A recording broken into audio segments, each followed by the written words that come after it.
All right, good morning. This is the February 13th, 2024 Cottage Grove Economic Development Authority, which I'm calling to order. The first order of business is roll call. So Alexa, do you want to take that? EDA member Carey. EDA member John Baptiste. Present. EDA member Myers. Present. EDA member Scott. EDA member Cheetah. EDA Vice President Olson. Here. EDA President Bailey. Here. And let the record show that Mr. Cheetah just arrived, so he's here. All right, so everybody that we thought was going to be here is here now. All right, perfect. So next item on our agenda is approval of the minutes. 3.1 is the January 9th, 2024 meeting minutes.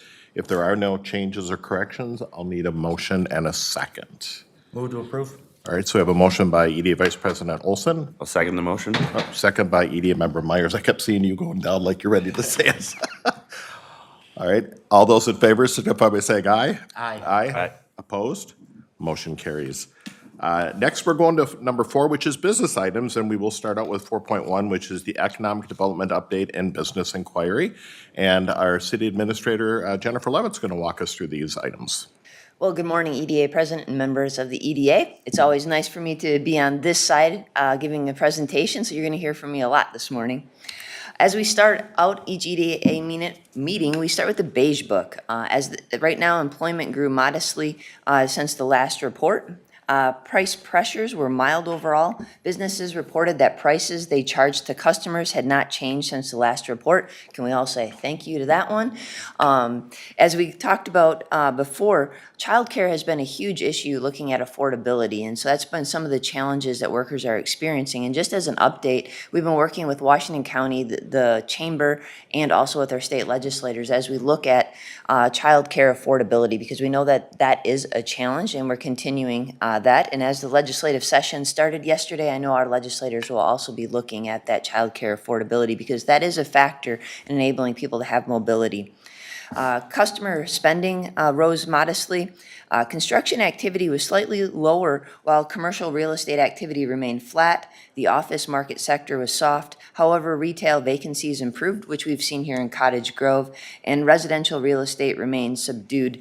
I would say that's more nationally. When we look at the city of Cottage Grove, our new housing starts, both multifamily and single family, are still coming in relatively strong, and our actual overall lot count is still strong. So I'm anticipating as we get through the spring showcase, we're probably going to see our new housing starts actually start to improve back to I'll say, interest rate hike days.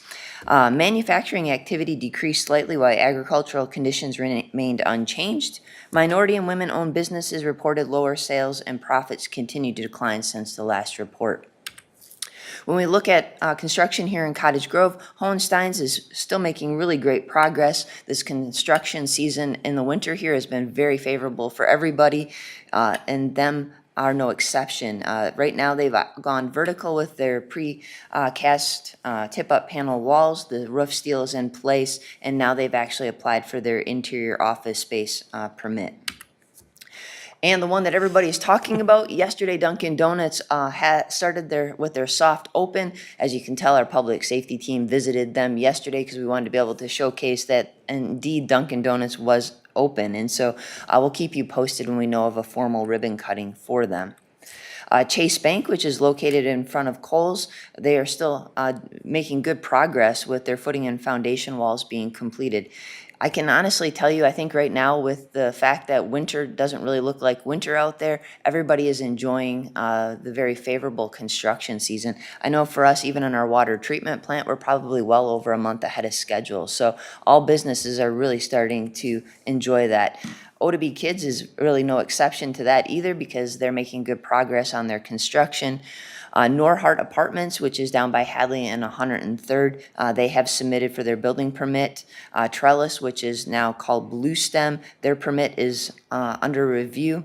And then Dodge Nature Center, the Shepherd Farm, the old estate that sits back from the roadway, that building had been renovated. And so we will be excited to share with you when there will be an opportunity to tour that, as they've gotten their certificate of occupancy. Also, I'm going to put a plug in for Glacial Valley Park. Now that we have our certificate of occupancy, you can now reserve the building. So if you're looking for a business meeting, family gathering, different party opportunity, that's a great place. So check out the rental opportunity there. And I'd be happy to stand for any questions. All right, thank you. Any questions for Jennifer? All right, I guess you covered everything there, so we'll move, I guess, to 4.2, which is called the First Amendment to the Purchase Agreement with Kwik Trip. Well, thank you, Mayor and members of the EDA. The City of Cottage Grove and the EDA entered into a purchase agreement with Kwik Trip and Wag Farms back in October. When October, obviously, that is fall, and one of the key factors that a entity needs to do, specifically on this site, is a wetland delineation. And so when you look at a wetland delineation, you need to ensure that you have plants, soil, and presence of water. And unfortunately, in October and into the winter here, they can't actually do a wetland delineation, which is needed on the site. So they've actually asked for an extension to their closing date, which was originally April 1st. They're now going to the end of November with that. So nothing extreme here in regards to the purchase agreement change, just changing the closing date. At this point in time, if there's an opportunity for them to close sooner, they will, but they'd just like to have that buffer to ensure they can get their wetland delineation done. And in addition, they weren't anticipating construction starting until 2025, so this really doesn't set them back at all. So at this time, there is a recommendation on the screen for your consideration. All right, so first of all, any questions for Jennifer on this one? I do have one question. Reading the packet, it seems like they're adding additional earnest money towards the purchase. Is that refundable or is it non-refundable should they decide not to proceed forward with the transaction? Mayor, members of the EDA, that's a good point. We did ask for additional escrow to secure this. It does go hard at this time, and so if they were to remove themselves from the purchase agreement, that cash would not be returned to them. If they proceed to closing, that money is deducted then from the sale price at closing. Yeah, good question. All right, any other questions on this topic?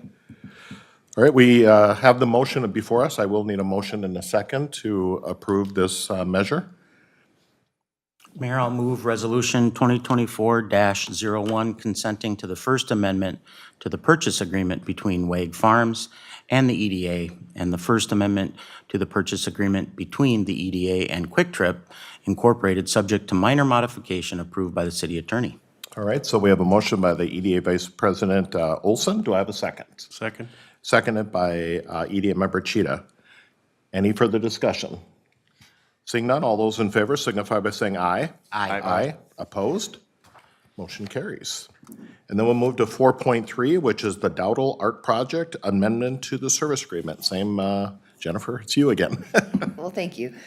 As all of you are aware, Eric Dowdle was in town to visit Cottage Grove in January. He had an opportunity to tour the community and engage with folks within the community. He engaged with some businesses through the chamber. And as we started to look at some of the dates, some of the challenges that he had with his supplier related to the puzzle manufacturing could not meet the Strawberry Fest deadline that we had in the contract for June 13th. And so as part of it, we decided that another unveiled date that would work really well was the actual food truck festival, which will be September 14th. This will be an opportunity we think that's even better than the June one. Originally, we were going to have the June activity kickoff just before Strawberry Fest, and we were going to sell the puzzles at Strawberry Fest. Now, if we make the puzzle unveil part of the larger event at the food truck festival, it'll be more prominent. It'll enable more people to actually come out and engage with the puzzle and telling our story here in Cottage Grove, and will probably continue to help with puzzle sales. The good news is the contract does allow for that exclusive sell period for 1 year, so we can still sell at Strawberry Fest in 2025. So even though it didn't hit our original plan, I think sometimes, Plan B may actually have worked out better to be able to celebrate with the community. So there are a couple of modifications to that contract with Dowdle for those adjustments in dates to take the unveiling date and the payment relationship to that changes. So we're just looking for your approval of that amendment. All right, council or EDA, any questions? Did you have a question? Yeah, I did. EDA Vice President Olson. Thank you. Jennifer, first of all, thanks for all of the updates. Very nice job pinch hitting today. With respect to the Dowdle puzzle program that we're pursuing, I had the opportunity to meet with Jamie Mann, who is spearheading the Food Truck Festival on behalf of the Convention and Visitors Bureau, for which I happen to be the chair now. And we spent some time talking through what our game plan looks like for this year's festival. This becoming part of the Food Truck Festival is actually a huge win, in our opinion. Last year's Food Truck Festival was our first ever. We had 23 food trucks that came to the festival. And then, of course, we had the Cottage Grove Lions there. We had live music. We had John Yang and the One Family folks come and do a beanbag tournament, et cetera. And this year, as you know, we are looking to expand our footprint into a marketplace and some other fun things. And we feel like this is the perfect opportunity to bring the community together in September to unveil the puzzle without all the hullabaloo of Strawberry Fest going on around us, so a little bit less distraction.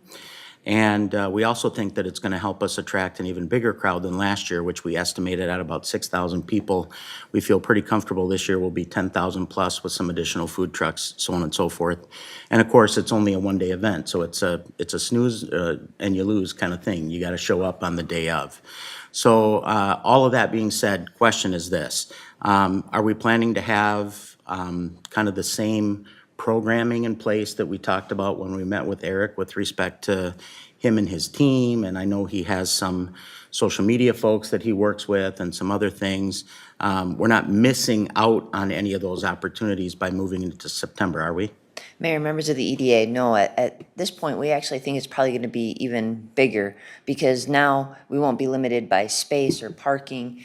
More people can actually come out. We'll have larger tents and gathering places. So the people that are actually going to be able to tell the story may be front and center on stage, maybe even before the first band kicks off, for example. I mean, we're still working out the logistics, but it'll provide the opportunity to showcase each piece and each story that the puzzle talks about. And so I think it's an exciting opportunity to bring the community together as we share our story together and then be able to celebrate with it in such a unique way, which down at the golf course, we would have been limited by space and parking. And as you mentioned, we're hoping over 6,000 people come. So I think that's an exciting opportunity. Absolutely. So we'll all pray for good weather, and we look forward to having Eric and his team in town.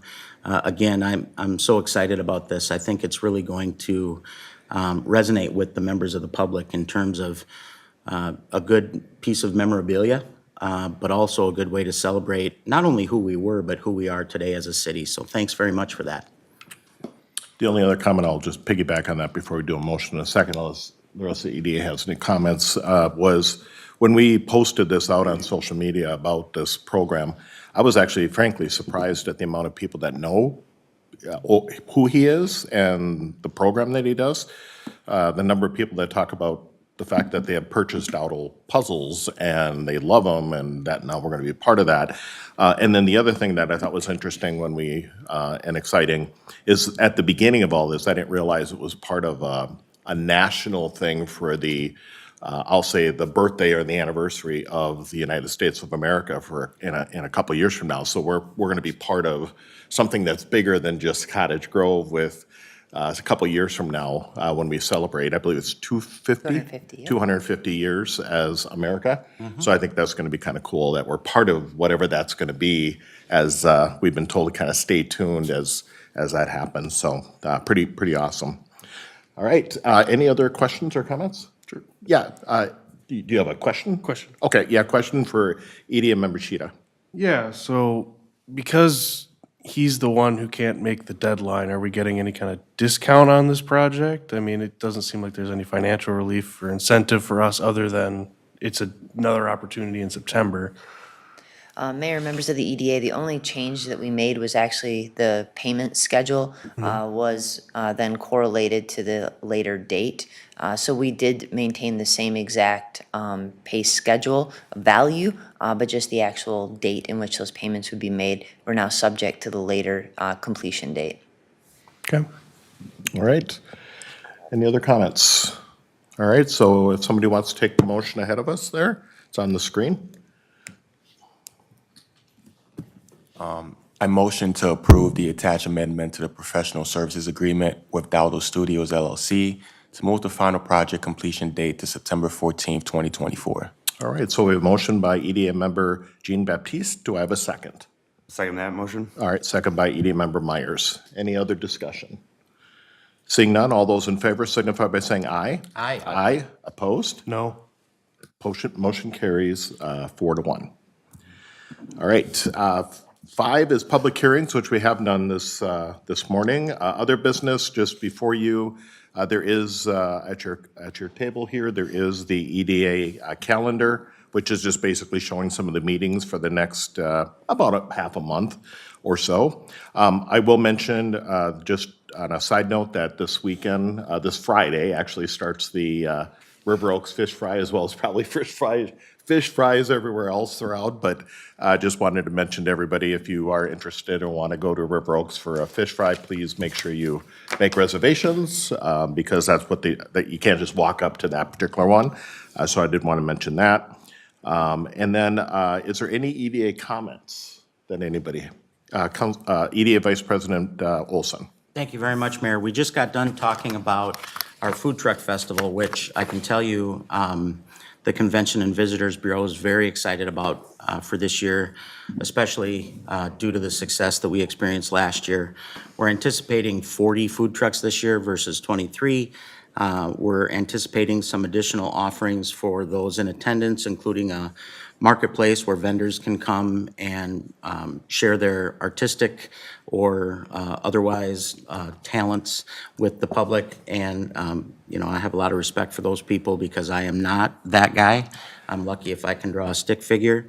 But the reason that I bring it up is in speaking with Jamie Mann, who is spearheading the Food Truck Festival Committee, one of the things that we discussed was, getting more people involved within the scope of the public. And I know that our Convention and Visitors Bureau team will be involved with planning and executing, but I wanted to make an offer to members of the EDA, if you are interested, to let me know, and we would get you in contact with Jamie. This is an opportunity for you to be part of the Food Truck Festival Committee and share your thoughts, share your ideas, look at some of the ways in which we are going to be celebrating the community on that day, including the Dowdle Puzzle Project, and really become a part from the ground up of what we think is going to be just an amazing day. So if you have any interest in being part of the planning for the Food Truck Festival, let us know. You can speak to me, you can certainly speak to the mayor, or Jennifer, or whomever, and we'll get you in touch with Jamie. But it would be nice to have some partnership from the EDA in addition to the Convention and Visitors Bureau and other members of the committee. For example, Lori Levine from the Chambers on the committee, and we have several city staff members. But it's a big lift, and as everybody knows, more hands makes that a lot easier. So anyway, just wanted to share that and see if anybody had any interest. Give it some thought, let us know, and I'll turn it back to you, Mayor. All right, thank you. Any other EDA comments at this point? I just wanted to point out on the screen, just so you all are aware, that at this point, it doesn't appear that we'll need to have a meeting in March, so we don't just have meetings for the sake of meetings. So unless something changes, our next EDA meeting will be Tuesday, April 9th. So you get a reprieve for 1 month for meetings. 6.3 is response to previous EDA comments. There were none. We do not have a workshop nor any presentations, so we're now all the way to the point of adjournment. Who wants to make the motion? All motion to adjourn. All right, we have a motion by EDA member Myers. Do I have a second? Second that motion. Second by EDA member Jean Baptiste. All those in favor signify by saying aye. Aye. Aye. Opposed? Motion carries. We are adjourned.